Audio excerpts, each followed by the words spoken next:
নমস্কাৰ এই মুহূৰ্তত আহি পৰিছে ৰাতিপুৱাৰ কেইবাটাও বিগ ব্ৰেকিং নিউজ আজি হৈছে 12 ডিচেম্বৰ এনে ধৰণৰ খবৰসমূহ নিতৌ চাবৰ কাৰণে চেনেলটো সাবস্ক্ৰাইব কৰি ভিডিঅ'টোত এটা লাইক কৰি দিব এই মুহূৰ্তত দিবলৈ লৈছো এটা গুৰুত্বপূৰ্ণ খবৰ মুখ্যমন্ত্ৰী ডক্টৰ হিমন্ত বিশ্ব শৰ্মাই ডাঙৰ মন্তব্য কৰিছে বৰ্তমান সময়ত সংকটত আছে অসমীয়া জাতি আমাৰ যুঁজ ধৰ্মৰ বিৰুদ্ধে নহয় ইয়া সভ্যতা সংস্কৃতিৰ বাবে যুঁজ মুখ্যমন্ত্ৰী ডক্টৰ হিমন্ত বিশ্ব শৰ্মাই এই মন্তব্য কৰিছে অসমত এতিয়া মিয়া কবিতাৰ পৰা কামাখ্যা ভূমিলৈ প্ৰশ্ন অসমতেই অসমীয়া নোকোৱা হোৱাৰ যুঁজ খুদ মুখ্যমন্ত্ৰী ডক্টৰ হিমন্ত বিশ্ব শৰ্মাৰ মুখত এনে ধৰণৰ প্ৰশ্ন পৰৱৰ্তী খবৰটো হৈছে অসমৰ স্বাস্থ্য মন্ত্ৰী কেশৱ মহন্তই কৰোনাৰ নতুন আপডেট দিছে যোৱাকালি দিনটোত অসমত কৰোনাত আক্ৰান্ত হৈছে 112 জন কৈ লোক সমগ্ৰ অসমত যোৱাকালি দিনটোত 31000 মানুহক কৰোনা টেষ্ট কৰাৰ পাছতে 112 জন ৰোগী ওলাইছে তাৰ ভিতৰত কামৰূপ মেট্ৰৰ হৈছে 42 জন কিন্তু অতি ভাল খবৰ যে যোৱাকালি দিনটোত কৰোনাত আক্ৰান্ত হৈ এজনো মানুহৰ মৃত্যু হোৱা নাই অসমত 98.61% হৈছে কৰোনাৰ পৰা উদ্ধাৰৰ সংখ্যা পৰৱৰ্তী খবৰটো হৈছে ৰাইজৰ দলৰ সভাপতি অখিল গগৈয়ে মুখ্যমন্ত্ৰীৰ পত্নী আইনৰ কি ধাৰাত গ্ৰেপ্তাৰ হ'ব লাগে এই কথা উল্লেখ কৰিছে ভূমি কেলেংকাৰীক লৈ মুখ্যমন্ত্ৰীৰ পত্নীৰ ভূমি কেলেংকাৰীক লৈ হৰফ হৈছে বিধায়ক অখিল গগৈ কি গোচৰত গ্ৰেপ্তাৰ হ'ব লাগে ৰিনিকি বুয়া শৰ্মা মাটিৰ দালালৰ বিৰুদ্ধে অভিযান চলোৱা মুখ্যমন্ত্ৰীৰ শাসক হ'বনে নিজৰ পত্নী পুত্ৰক গ্ৰেপ্তাৰ কৰিবলৈ শুকুৰবাৰে মুখ্যমন্ত্ৰীৰ পত্নীৰ কোম্পানীৰ ভূমি কেলেংকাৰীৰ বিৰুদ্ধে হৰফ হৈ পৰিছে বিধায়ক অখিল গগৈ সংবাদ মেলত মুখ্যমন্ত্ৰী ডক্টৰ হিমন্ত বিশ্ব শৰ্মাৰ বিৰুদ্ধে হুঁচাৰ হৈ পৰিছে অখিল গগৈ সংবাদ মেলতে মুখ্যমন্ত্ৰীৰ পত্নী ৰিনিকি বুয়া শৰ্মাৰ বিৰুদ্ধে কি দাৰাত গোচৰ ৰুজু হৈ গ্ৰেপ্তাৰ হ'ব লাগে তাৰো খাতিয়ান দাঙি ধৰিছে বিধায়কজনে ভূমি সংক্ৰান্তীয় বেআইনী কাৰ্য সংগঠিত কৰাৰ পৰিণাম কি সৰকাৰী ভূমি বেআইনীভাৱে নিজৰ কৰিলে কি গোচৰৰে দণ্ডিত হ'ব পাৰে লোকগৰাকী হিয়া বিতংভাৱে ক'লে বিধায়ক অখিল গগৈয়ে মুখ্যমন্ত্ৰী ডক্টৰ হিমন্ত বিশ্ব শৰ্মাৰ পত্নীক প্ৰবঞ্চকৰ ধাৰাত গ্ৰেপ্তাৰ কৰিবলৈ দাবী জনাইছে বিধায়ক অখিল গগৈয়ে যদিহে প্ৰবঞ্চক হিচাপে ভাৰতীয় দণ্ডবিধিৰ 420 ধাৰাত গোচৰ ৰুজু কৰিবলৈ মুখ্যমন্ত্ৰী তদাৰকী কোষৰ শাসন নহয় তেনেহলে 29 বিঘা নলেচা মাটি আত্মসমৰ্পণ কৰি চৰকাৰক ঘূৰাই দিবলৈ মুখ্যমন্ত্ৰীক আহ্বান জনাইছে অখিল গগৈয়ে চৰকাৰক উক্ত মাটি ঘূৰাই দি অসমবাসী ৰাইজক হাতজোৰ কৰি মুখ্যমন্ত্ৰী আৰু পৰিয়ালক ক্ষমা খুজিবলৈ আহ্বান জনাইছে বিধায়ক অখিল গগৈয়ে ইপিনে অখিল গগৈয়ে সংবাদমেল সম্বোধন কৰাৰ পাছতে তেওঁৰ বিৰুদ্ধে হৰফ হৈ পৰিছে মুখ্যমন্ত্ৰী ডক্টৰ হিমন্ত বিশ্ব শৰ্মা অখিল গগৈৰ নাম নোলোৱাকৈ মুখ্যমন্ত্ৰীয়ে মন্তব্য কৰি কয় যে 2009 চনৰ পৰা মুখ্যমন্ত্ৰীৰ পত্নীক চকু দি আহিছে অখিল গগৈয়ে গাড়ী এখন কিনিলেও চকু দিয়ে অখিলে সন্মুখত হিমালয় আহিলেও ভাঙি দিব বুলি মন্তব্য কৰিছে হিমন্ত বিশ্ব শৰ্মাই মুখ্যমন্ত্ৰীৰ এই বক্তব্যৰ পাছতে তেওঁক হাঁহি প্ৰত্যুত্তৰ দিলে অখিল গগৈয়ে অখিলে ক'লে অসমৰ মুখ্যমন্ত্ৰী ইমান নিম্নলৈকে কেনেকৈ যাব পাৰে নিজৰ পত্নীক বাজিত ৰাখিছে মুখ্যমন্ত্ৰীয়ে আৰু ইয়া ৰামায়ণ মহাভাৰতৰ যুগৰ পাছত বিৰল অৱশ্য বৰ্তমানলৈকে দা ৱেয়াৰৰ বাতৰিৰ সত্যতাৰ ওপৰত মানহানি গোচৰ দিয়াৰ সিদ্ধান্ত লোৱা নাই মুখ্যমন্ত্ৰী ডক্টৰ হিমন্ত বিশ্ব শৰ্মাই ইপিনে পাছলৈও অখিল গগৈয়ে মুখ্যমন্ত্ৰীৰ পত্নী পুত্ৰৰ এই কেলেংকাৰী সবিস্তাৰে প্ৰকাশ কৰাৰ হুংকাৰ দিছে আৰু ইয়া মাত্ৰ আৰম্ভণিহে বুলিহে সকিয়নি দিছে অখিল গগৈয়ে এনেধৰণে এতিয়া মুখ্যমন্ত্ৰীৰ পত্নীৰ বিয়াগুম ভূমি কেলেংকাৰী সন্দৰ্ভত আৰম্ভ হৈছে তীব্ৰ বাক বিতণ্ডা অখিল গগৈয়ে এই বিস্ফোৰক অভিযোগ তুলিলেও আইনে বিষয়বোৰ টুকি পায়নে নাই সেয়া সময়ত লক্ষণীয় হ'ব এই মুহূৰ্তত জনাই আছো এটা গুৰুত্বপূৰ্ণ খবৰ কাক লৈ পুনৰবাৰ এক ডাঙৰ চৰ্চা আৰম্ভ হৈছে পুনৰবাৰ প্ৰতিবাদ সাব্যস্ত কৰিছে উত্তৰ পূৰ্বাঞ্চলৰ বিভিন্ন অঞ্চলত বিভিন্ন জেগাত নেছো এগেইনষ্ট কা নাগৰিকত্ব সংশোধনী বিধেয়কৰ বিৰুদ্ধে শনিবাৰে 11 ডিচেম্বৰৰ দিনটো সমগ্ৰ অৰ্থাৎ নৰ্থ ইষ্ট ষ্টুডেণ্টছ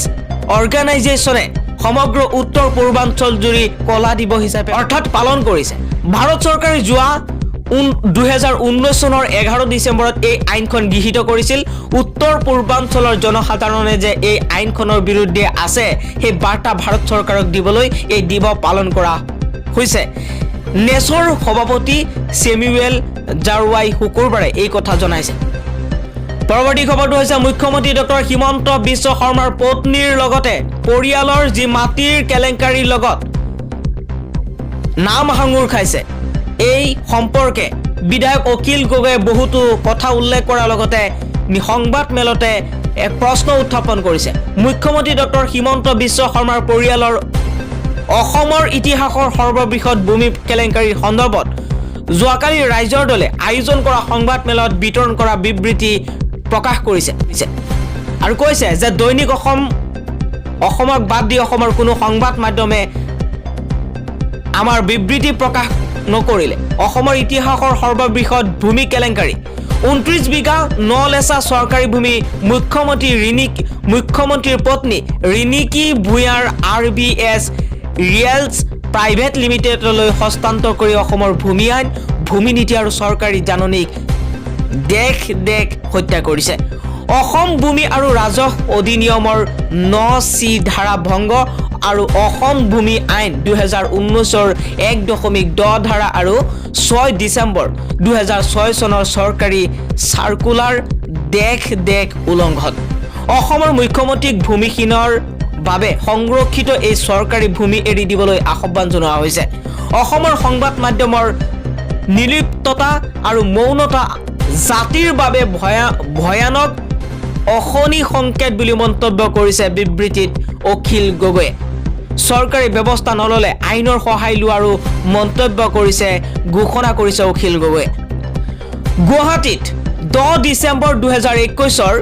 দা ৱেৰ আৰু দা ক্ৰছ কাৰেণ্টৰ যৌথ উদ্যোগত উন্মোচিত মুখ্যমন্ত্ৰী ডক্টৰ হিমন্ত বিশ্ব শৰ্মাৰ পত্নী আৰু পুত্ৰ জড়িত কোম্পানীৰ বিশাল ভূমি কেলেংকাৰীক অসমৰ ইতিহাসৰ সৰ্ববৃহৎ ভূমি কেলেংকাৰী বুলি অভিহিত কৰিছে ৰাইজৰ দলে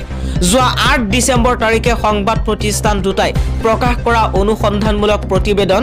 অনুসৰি মুখ্যমন্ত্ৰী হিমন্ত বিশ্ব শৰ্মাৰ পত্নী ৰিনিকি ভূঞা শৰ্মা সঞ্চালক হিচাপে থকা RBS ৰিয়েলছ প্ৰাইভেট লিমিটেডৰ উত্তৰ গুৱাহাটীৰ ৰাজচক্ৰৰ নমলি জলাহ গাঁৱৰ ৰাজহুৱা প্ৰতিষ্ঠান Udayan fishery development farm and welfare activities স্কুলৰ নামত থকা সৰ্বমুঠ 17 বিঘা 19 কটা 5 লেচা ভূমিক্ৰমে 2006 চনৰ 27 ডিচেম্বৰত আৰু 2007 চনৰ 20 জুলাইত আৰু পলাশবাৰীৰ বঙৰা গাঁৱত 7টা পৰিয়ালৰ নামত থকা 11 বিঘা 3 কটা 4 লেচা মাটি ভূমি আইন উলংঘা কৰি ক্ৰয় কৰিছে এই RBS ৰিয়েলছ কোম্পানী পৰৱৰ্তী সময়ত নাম সলনি কৰি বশিষ্ঠ ৰিয়েলছ প্ৰাইভেট লিমিটেড কৰা হয় এই নতুন কোম্পানীটোৰ সৰ্বাধিক শ্বেয়াৰ বা অংশীদাৰিত্ব আছে 23.61% ডক্টৰ হিমন্ত বিশ্ব শৰ্মা আৰু ৰিনিকি ভূঞা শৰ্মাৰ পুত্ৰ নন্দিল বিশ্ব শৰ্মাৰ অৰ্থাৎ সমস্ত কেলেংকাৰীটোত মুখ্যমন্ত্ৰী ডক্টৰ হিমন্ত বিশ্ব শৰ্মাৰ পত্নী আৰু পুত্ৰ জড়িত হৈ আছে এই অভিযোগ বিবৃতিত অখিল গগৈয়ে উল্লেখ কৰিছে আনহাতে সেই সময়খিনি ডক্টৰ হিমন্ত বিশ্ব শৰ্মা নিজে বিধায়ক সূত্ৰে মন্ত্ৰী সূত্ৰে জিলা ভূমি উপদেষ্টা সমিতিৰ সদস্য আছিল ফলত দেশকৈ তেওঁ সেই কেলেংকাৰীত জড়িত বুলি সংবাদ প্ৰতিষ্ঠান দুটাৰ বাতৰিত কোৱা হৈছে ৰাইজৰ দলৰ গুৱাহাটীস্থিত কেন্দ্ৰীয় কাৰ্যালয়ত অনুষ্ঠিত এক সংবাদ মেলত এই ভূমি কেলেংকাৰীক অসমৰ ইতিহাসৰে সৰ্ববৃহৎ ভূমি কেলেংকাৰী বুলি অভিহিত কৰা হৈছে ৰাইজৰ দলৰ সভাপতি তথা শিৱসাগৰ বিধানসভাৰ সমষ্টিৰ বিধায়ক অখিল গগৈয়ে কৈছে যে ইয়া সমগ্ৰ অসমৰ ইতিহাসৰে সৰ্ববৃহৎ ভূমি কেলেংকাৰী যি এতিয়ালৈকে প্ৰকাশ পাইছে সেয়া ঘটনাৰ সামান্য অংশ মাত্ৰ টিপছ অফ দা আইচিবাৰ নাটকৰ আচল অংশ প্ৰকাশ হ'বলৈ এতিয়াও বাকী আছে বুলি মন্তব্য কৰিছে বিধায়ক অখিল গগৈয়ে সংবাদ মেলত অখিল গগৈয়ে এই সৰ্ববৃহৎ ভূমি কেলেংকাৰীৰ আইনগত দিশবোৰ ব্যাখ্যা কৰিছে তেওঁ কৈছে যে অসম ভূমি আৰু ৰাজহ অধিনিয়ম 1886ৰ 9 নং ধাৰাত মাটিৰ গৰাকীসকলৰ অধিকাৰৰ কথা কোৱা হৈছে তাৰে উপধাৰা গ সেকশন 9C মাটিৰ গৰাকীক মাটি প্ৰধানত চৰকাৰক বিশেষ চৰ্ত আৰোপৰ অধিকাৰ প্ৰদান কৰা আছে বা কৰা হৈছে সেই অধিকাৰৰ ভিত্তিত অসম চৰকাৰৰ ৰাজহ বিভাগে 3 অক্টোবৰ 1989 চনত নং আৰু SS 47/89/7 জাননীৰ জৰিয়তে এজন ব্যক্তিক চৰকাৰী মাটি আবণ্টনৰ বা পট্টা প্ৰদানৰ অবৈধ কাম-কাজ প্ৰতিৰোধ কৰিবলৈ আবণ্টন বা এই বিষয়ে আলোচনা কৰিব লাগে। লগতে সংবাদ মেলৰ বিবৃতি যি প্ৰকাশ পাইছে বিধায়ক অখিল গগৈয়ে কৈছে যে RBS ৰিয়েলছৰ বৃহৎ ভূমি কেলেংকাৰী ক্ৰমাংগ এনেধৰণে প্ৰকাশ কৰিছে অংশ হিচাপে 1 নম্বৰ কৈছে RBS গঠন হৈছে 23 জুন 2006 চনত প্ৰতিষ্ঠাপক সঞ্চালক ৰিণিকী বুয়া শৰ্মা আৰু লগতে ৰঞ্জিত ভট্টাচাৰ্য উদয়ন ফিচাৰী ডেভেলপমেণ্ট ফাৰ্মক আবণ্টন দিয়া হৈছিল 7 বিঘা 2 কটা 5 লেচা মাটি ৱেলফেয়াৰ এক্টিভিটিজ স্কুলক আবণ্টন 10 বিঘা দুয়োটা প্ৰতিষ্ঠানক আবণ্টনৰ তাৰিখ 10 আগষ্ট 2006 RBS এ উদয়ন ফিচাৰীৰ মাটি কিনে 26 ডিচেম্বৰ 2006 চনত RBS এ ৱেলফেয়াৰ এক্টিভিটিজ স্কুলৰ মাটি কিনিছিল 20 জুলাই 2007 চনত ৰাজহুৱা অনুষ্ঠানৰ মাটি কিনাৰ সময়ত কোম্পানীৰ সঞ্চালক পদত আছিল ৰিণিকী বুয়া শৰ্মা 9 নম্বৰত কোৱা হৈছে 2007 2008 আৰু 2009 চনত কলকাতাৰ 17 কোম্পানীয়ে 2,17,045টা শ্বেয়াৰ কিনি বিনিয়োগ কৰে RBSত প্ৰতিটো শ্বেয়াৰৰ মূল্য আছিল 100 টকা 10 নম্বৰত কোৱা হৈছে পলাশবাৰীৰ বঙৰাত 2008 চনৰ 18 নৱেম্বৰত 4টা পৰিয়ালক সিলিং চৰকাৰী মাটি আবণ্টন দিয়া মাটিৰ পৰিমাণ 9 বিঘা 4 কটা 10 লেচা বিবৃতিত 11 নম্বৰত কোৱা হৈছে 3 মাহৰ ভিতৰত 2009 চনৰ জানুৱাৰীত এই মাটি ক্ৰয় কৰিছে RBS এ এই মাটি ক্ৰয় কৰোতেও সঞ্চালক পদত আছিল মুখ্যমন্ত্ৰীৰ পত্নী ৰিণিকী বুয়া শৰ্মা বঙৰা গাঁৱতে 2009 চনৰ ডিচেম্বৰত পুনৰ সিলিং চৰকাৰী মাটিৰ প্লট ক্ৰয় কৰে RBS এ মাটিৰ পৰিমাণ 1 বিঘা 3 কটা 14 লেচা মাটি আছে 2009 চনৰ 8 জুনত সঞ্চালকৰ পৰা পদত্যাগ কৰিছিল ৰিণিকী শৰ্মা বুয়াই অশোক ধানুকা সঞ্চালক পদত নিযুক্তি 9 জুন 2009 18 অক্টোবৰ 2010 চনত RBSৰ নাম সলনি কৰা হয় আৰু নতুন পৰিচয় বৈশিষ্ট্য ৰিয়েলছ প্ৰাইভেট লিমিটেড হয় 2010 চনত কলকাতাৰ 17টা কোম্পানীৰ শ্বেয়াৰ হস্তান্তৰ গুণ তামুলী ফুকন ভাস্কৰ শৰ্মা আৰু ভাস্কৰ শৰ্মাৰ পৰিয়াললৈ 2017 চনত গুণ তামুলী ফুকনৰ হাতত থকা 23.61% শ্বেয়াৰ হস্তান্তৰ